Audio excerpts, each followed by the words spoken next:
મારું નામ એડવોકેટ મમતા કુમાવત છે, B4 માં રહું છું અને હું પોતે આજે બી હું બીમાર છું. છેલ્લા કેટલાય સમયથી અહીંયા મચ્છરોનો ઉપદ્રવ છે, ગટરો ઉભરાય છે અને અહીંયા ખોદકામ બી એટલું થયેલું છે, જેને કારણે હવે મારા ઘરમાં હું તો બીમાર છું, મારા ઘરમાં બધા જ બીમાર થાય છે અને એની સાથે સાથે મારા બિલ્ડિંગમાં બી મોસ્ટ ઓફ છોકરાઓ બીમાર છે. હમણાં પહેલો એક રોગ બી આવેલો છે બાળકો માટેનો, ચાંદીપુરાવાળો, તો તેનાથી બી જરા સમસ્યા ગંભીર જ છે. તો પ્લીઝ આનો જલ્દી નિકાલ કરો. અમારા અહીંયા જે ગટરનો પ્રોબ્લેમ છે તે તો દરરોજનું જ છે, એટલે પ્લીઝ જરાક અમારી કંઈક હેલ્પ કરો આની અંદર. સુરત મહાનગરપાલિકા પાસે શું માંગ રહે છે આપની? સુરત મહાનગરપાલિકામાં અમે લેખિત અરજી પણ આપેલી હતી, પણ છતાં એનો હજુ કોઈ નિકાલ આવ્યો નથી. એ અરજીને આજે 3 મહિના થયા છે.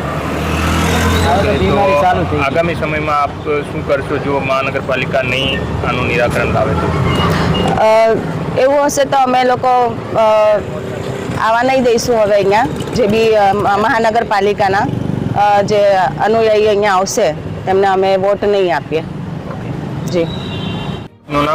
મારું નામ ત્રિકમભાઈ સોલંકી, 24 બેડી પ્રમુખ, સુરા સંસ્કૃતિ રેસિડેન્સી જાંગીરપુરા.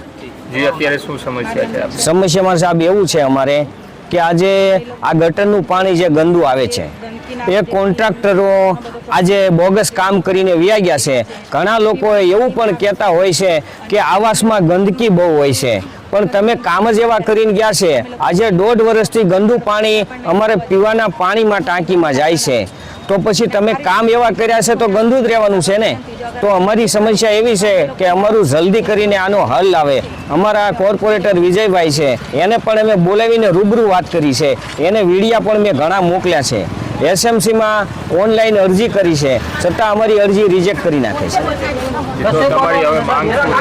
માંગમાં અમારી એવું છે કે જો અમારું આ પ્રશ્નનો હલ નહીં થાય ગટર બાબતનો અને પીવાના પાણી બાબતનો, તો અમે SMCમાં જઈ અને ત્યાં બેસી જવાના છીએ. જ્યાં સુધી અમારો હલ નહીં થાય ત્યાં સુધી અમે ત્યાંથી ઊભા થવાના નથી.